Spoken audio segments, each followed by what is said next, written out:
Welcome back. Our final block here. It's been a great conversation so far with Jennifer Armstrong. Thanks for joining us again. Thank you. I'm just learning like crazy. My head's getting bigger and bigger as we talk. I promised to ask you the question, are there homeless people here? Yeah, absolutely. How many? How many? Depends on what time of year. Depends on how you define homeless. So how many people are completely unsheltered, living on the street or in a car? At any given point, I would say an average of maybe 30. Really? I had a number in my head. It was lower than that. Yeah. But then if you factor in people who are couch surfing, so they have no permanent address and they're hanging out at one friend's house and then someone else's house, that number goes way up. Do people come here thinking that, do people come here homeless and jobless thinking that they'll land on their feet, that they'll find a job, that they'll find somewhere to live? Mm-hmm, they do. And I would imagine it doesn't take too long before they wind up in your front door. We do get a fair number of people who end up out here. I think some people in really rough situations come out here because maybe they were out here when they were a kid and it feels safe and welcoming. And so it feels like maybe it would be a place you could go and live on the street for a while and feel a little safer. We do have a surprising number of people who land out here with big ideas but no solid plans in terms of, no housing. That's a really no bad job. plan. Yeah, That's it is a not, really bad it is plan. not, To not come a good here idea. without housing and without a job and Yeah. without any kind of safety net or anything. Yeah, and then, we do sometimes have people come into our center who come out here for a summer job, and it's beautiful, and they love it, and then their summer job is ending, but they've decided they want to stay. And so we usually have to have a little bit of a talk there about what's your plan for the rest of the year when jobs sometimes disappear along about October, and the economic landscape gets to be a little different. So I'm thinking that this would be a hard place to be homeless, or maybe not. Do you have any reference on that? It's rough. So it is, in terms of personal safety, it's probably safer than living on the streets of Seattle or Bellingham. Yeah, my guess is that it is. Yeah. But there's a lack of resources, the biggest of which is we have no shelter, right? So especially in inclement weather, there often is no place to go. United Way has done a great job of forming up sort of a pop-up shelter during the cold months, so usually middle of November to middle of March, if the temperature falls below 36. And if there are volunteers available to open the shelter, then there's an option overnight, but it's only open at night. So first thing in the morning, everybody has to leave. And, that benchmark of 35 or 36 degrees, well, if you're unsheltered and it's 37 degrees and raining, being outdoors is rough. So it is not an easy place. We also have no sort of soup kitchen or, place to get warm meals. We've got a great food bank. Do you think we could use a shelter or a soup kitchen? It's really tough, and certainly I know that the county has looked at it, we've looked at it, we've sat in big work groups. It's really hard because the numbers are not super high. And probably fluctuates too. And they fluctuate a lot, and when you look at what sort of staffing and paying rent and the overhead cost to keep something open all the time, that gets to be really just not feasible. This is a delicate question, but I'm famous for for barging into delicate questions.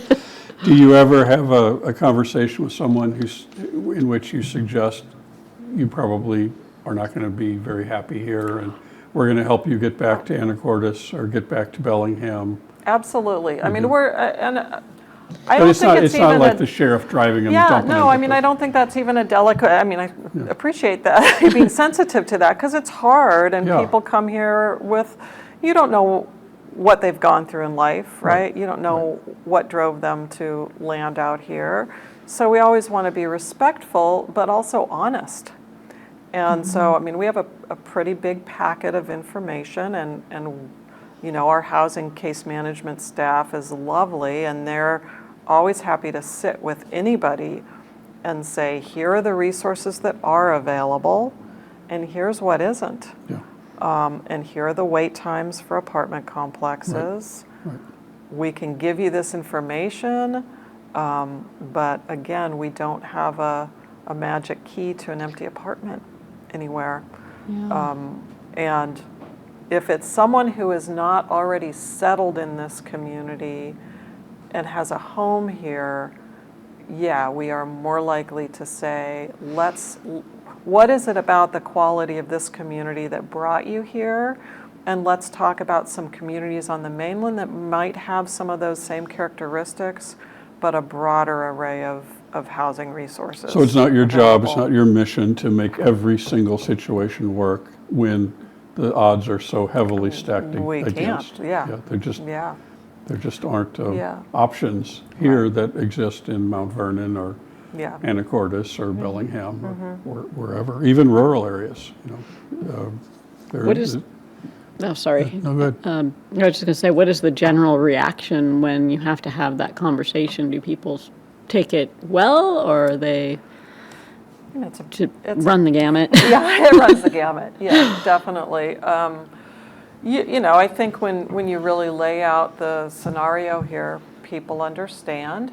And again, it's like, we'll help you get on those apartment wait lists. What we don't do is pay for someone to stay in a hotel for 6 months or a year while they wait. And we're just honest about that. Like, Yeah. we just, here are the resources we do have, and here's what we don't. And we are happy to help connect you with places on the mainland that could provide that. And then really, you know, it's up to the person in making that choice for themselves. Well, we're going to use the last section here to talk about your funding and your need for volunteers, volunteer opportunities. But first, I want to do something frivolous and talk about how cool your front yard is Yes. and the gardens, Thank you. of wildflowers. And it's more than just wild, it's just wild. It's pretty wild, yeah, and mixed opinions about that. We used to have a very neat green lawn with 3 trees lined up. A wonderful person, Jenny Harris, who, if you ever want to talk horticulture, she is just an encyclopedia of gardening and plant identification, and she's the person who did the gardens. There's a garden in the back as well. When we remodeled our building, the back of the building that faces the Mullah Center, there was sort of just a little muddy trail, and we noticed so many people would walk across that back there. So that was part of our expansion project too, is to make a real pathway and make it feel more like a unified campus with the Mullah Center and the gardens and the food bank and the resource center. So it's native planting. The goal was to create more beneficial habitat for birds and beneficial insects. The whole garden is planted in about 3 inches of sand, interestingly, which makes it very drought tolerant. And people either love it or they really want it to be cleaned up. And part of the education we're trying to do is let people know, you know, it's pretty intentional to let things die back. There are lots of seeds and habitat building materials there. And so having that be a natural part of the garden cycle every year is intentional. We're really happy to have a group of Spring Street kids come over with their science teacher, and they do audits of the number of different fun. kinds of birds and insects that have been developing in the garden, and we've seen the numbers go up. So Well, I think it's cool. I like it. It's a, I an like it too. intentional thing to hopefully create an example of something that's drought tolerant, uses native plants, and goes back to creating more of that beneficial habitat. So, Good for you. yeah. So tell us a little bit about the funding. How does your funding work? So how does our funding work?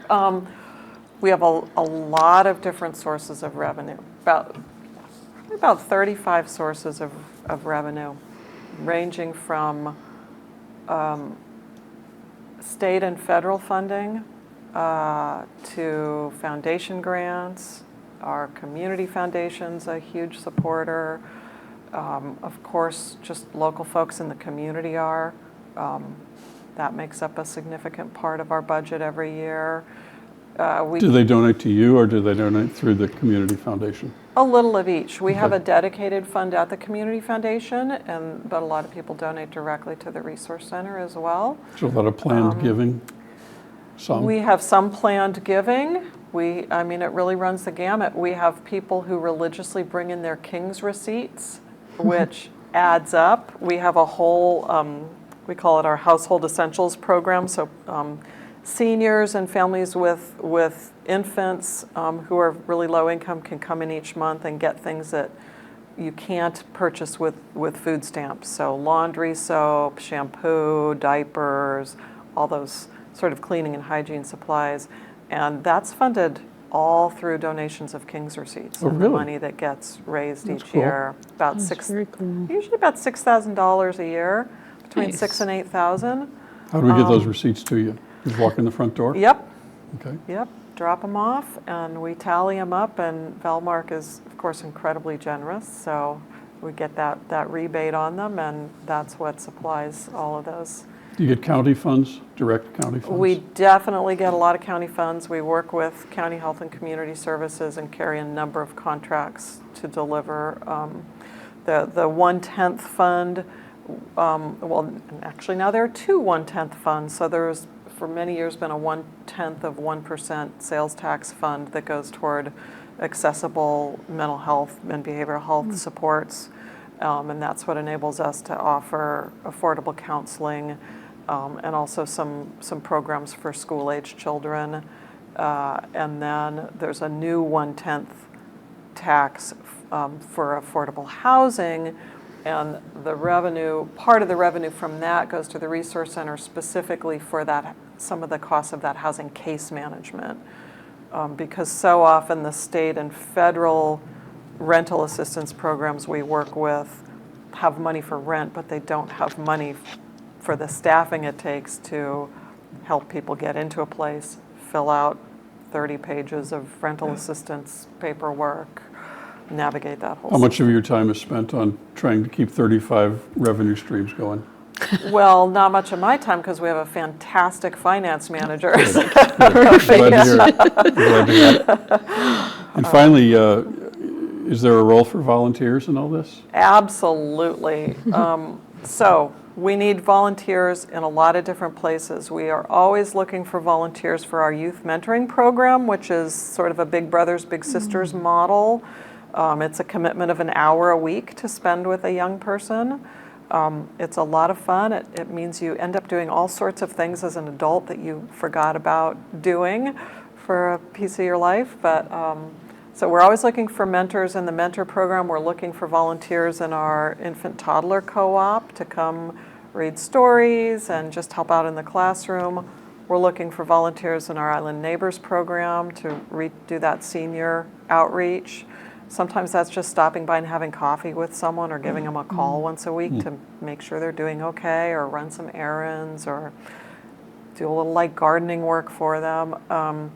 And then we are looking for volunteers in our recovery cafe. So if people want to help out in there, they could definitely contact us, find out more, donate a meal. We serve meals 4 days a week in our recovery cafe. And lots That's of 4. opportunities. I bet there's even more. Yeah, So go to the website, right? absolutely. Yeah, go to the website or call us. Yeah, or stop in Stop person. in when Yeah. you're bringing your grocery receipts. with those King's receipts, sure. Yeah. Right? Well, this is inspiring, and it is just this engine of generosity and empathy and caring. So thank you Thank you. for what you're doing. you. Yeah, Thank and you thank so you to the much. whole community, because people Yeah. really do step up Yeah, to help make it all work. it's all working. Yep, Good job. yeah, I thanks. see a little twinkle in your eye in this. That's a beautiful thing. So this was a great conversation. Thank you so much. Thank you, Heather. Thank And you. a good starting point would be to go to the website and look at the depth and the breadth of the programming of this organization. It's just absolutely incredible. And be sure to stop by and decide whether you love or hate the front yard, because I think it's great. I think it looks, I mean, look at that. Yeah, look where we are. Right. The bugs, there's bugs everywhere.